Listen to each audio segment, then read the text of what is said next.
Hello viewers, আজ আমরা 2023 সালের রায়ো Martin English question bank class 6-এর ফার্স্ট সামেটিভ এভলিউশন টেস্ট থেকে মডেল অ্যাক্টিভিটি 15 তোমাদের যে স্কুলটা দেওয়া রয়েছে কাটুয়া কাশিরাম দাস ইনস্টিটিউশন, তার সিন প্যাসেজ এবং গ্রামার পোর্শন ডিসকাস করব, যেটা তোমাদের পেজ নাম্বার 111-তে রয়েছে। ফার্স্ট অফ অল তোমাদের এখানে যে সিন প্যাসেজটা তুলে দিয়েছে, এটা এনিড মেরি ব্লাইটনের লেখা দ্য অ্যাডভেঞ্চার্স ক্লাউন থেকে নেওয়া হয়েছে। আশা করি তোমাদের সকলের টেক্সট খুব ভালো করে পড়া হয়ে গেছে।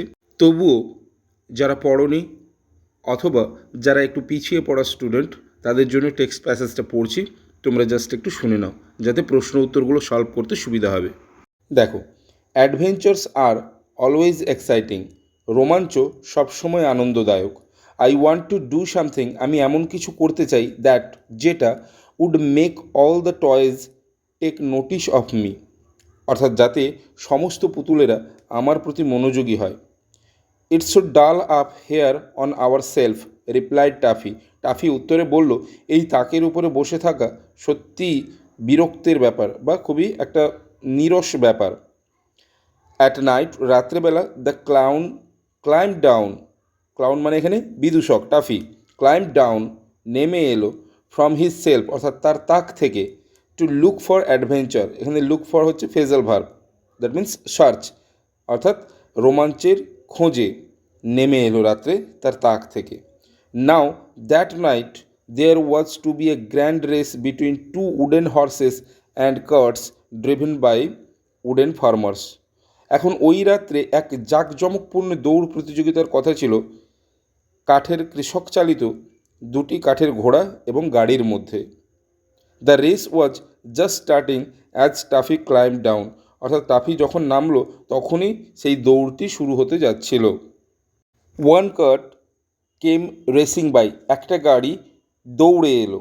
দ্য ফার্মার রাইডিং ইট, অর্থাৎ ওই গাড়িতে সওয়ার ছিল কে, একজন কৃষক। স্টুড আপ অ্যান্ড শাউটেড, যে দাঁড়িয়েছিল এবং চিৎকার করছিল। সো ভিউয়ার্স, এই ছিল তোমাদের seen passage.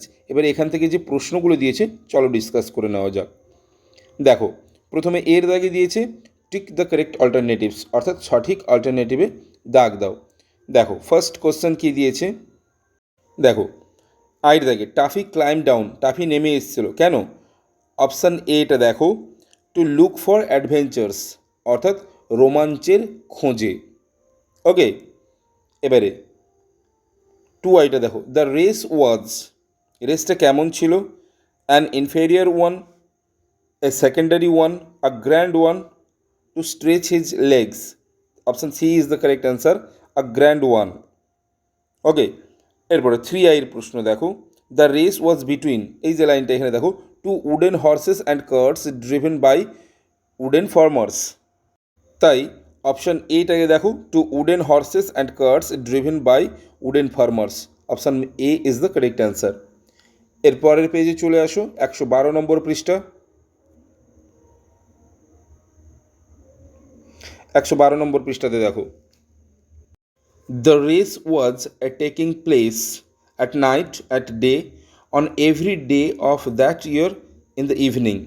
Correct answer is option A, at night, অর্থাৎ গ্র্যান্ড রেসটা রাত্রেবেলা অনুষ্ঠিত হয়েছিল। Okay, option A is the correct answer. এরপরে চলে আসবো আমরা বিয়ের দাগে। বিয়ের দাগে কী বলেছে? রাইট টি ফর ট্রু, অর্থাৎ যদি ঠিক হয় স্টেটমেন্টটা তাহলে টি লিখবো, and F for false statement, যদি ভুল হয় তাহলে এফ লিখবো। ইন দ্য গিভেন বক্সেস, যে বক্স দেওয়া রয়েছে তাতে। Provide supporting sentence, phrase, word in support of your answer, অর্থাৎ তোমার উত্তরের যুক্তিতে সাপোর্টিং ফ্রেজ অথবা সাপোর্টিং সেন্টেন্স দিতে হবে। একটাই দিয়েছে, দেখো, the farmer was excited about the race, অর্থাৎ ওই কৃষক খুবই উৎসাহিত ছিল ওই দৌড় প্রতিযোগিতাটা নিয়ে, তাহলে ট্রু হবে। সাপোর্টিং সেন্টেন্স কী লিখব? The farmer riding it stood up and shouted, কেউ উৎসাহ না হলে দাঁড়িয়ে পড়ে চিৎকার করে না, তাই না? এরপরে দেখো সিয়ের দাগের যে প্রশ্নটা রয়েছে, সিয়ের দাগের প্রশ্ন রয়েছে কি, answer the following question, who liked adventures. Answer কী হবে? Toffee liked adventures. এখানে যে পার্ট কোশ্চেনটা দেওয়া রয়েছে তোমাদের, why did he like them, এই যে অ্যান্সারটা আমি লিখেছি দেখো, হি বলতে এখানে Toffee, Toffee liked them, them বলতে অ্যাডভেঞ্চার্স, তাহলে টাফি লাইকড দেম বা he liked them because he was bored with his dull life. So he wanted to do something noble to draw everyone's attention and become a hero. Okay, ভালো করে দেখে নাও একবার। হি liked them, হি বলতে toffee, liked them, them বলতে adventures, because কারণ হি was board অর্থাৎ সে বিরক্ত হয়ে যায়, উইথ হিজ ডাল লাইফ অর্থাৎ তার যে একগুয়েমি জীবন তাতে সে বিরক্ত হয়ে যায়, তাই so he wanted to do something অর্থাৎ সে আলাদা কিছু করতে চায়, নোবেল অর্থাৎ মহান কিছু, to draw everyone's attention অর্থাৎ সবার মনোযোগ পেতে চায়, টু বিকাম এ হিরো বা অ্যান্ড বিকাম এ হিরো এবং নায়ক হতে চায়। এরপর দেখো আমরা দুইয়ের দাগে গ্রামার পোর্শনে চলে আসবো। কি বলেছে? অ্যাবস্ট্রাক্ট নাউন করতে। হিরো থেকে হিরোইজম হবে। ওকে, 2 আইতে দিয়েছে থিঙ্ক, থিঙ্ক থেকে হবে থট, তারপরে রয়েছে 3 আইতে গ্রো, গ্রো থেকে হবে গ্রোথ, সবশেষে আইভিতে রয়েছে পিসফুল, পিসফুল থেকে হবে পিস। ওকে, এরপরে দেখো 2-এর বিতে দিয়েছে change the gender of the following words অর্থাৎ লিঙ্গ পরিবর্তন করো নিচে যে ওয়ার্ডসগুলো রয়েছে। গড থেকে হবে কি? গডেস। কন্ডাক্টর থেকে হবে কন্ডাক্ট্রেস, যেরকম অ্যাক্টর থেকে হয় অ্যাক্ট্রেস, কন্ডাক্টর থেকে হবে কন্ডাক্টরেস। ওকে, এরপরে সিতে দেখো 2-এর সি দাগ, fill in the blanks with appropriate articles and prepositions অর্থাৎ সঠিক আর্টিকেল এবং প্রিপোজিশন বসিয়ে ফিল আপ করতে বলেছে। দেখো সি এর আইতে কী রয়েছে? He dreamed a dream of dash unicorn dash night. Unicorn রয়েছে, ভাওয়েল থাকা সত্ত্বেও যেহেতু প্রোনাউন্সিয়েশান ইউর মতো তাই এ বসবে আর্টিকেল, এবং রাতের আগে অ্যাট বসে, অ্যাট নাইট। তাহলে অ্যান্সারটা কী দাঁড়ালো?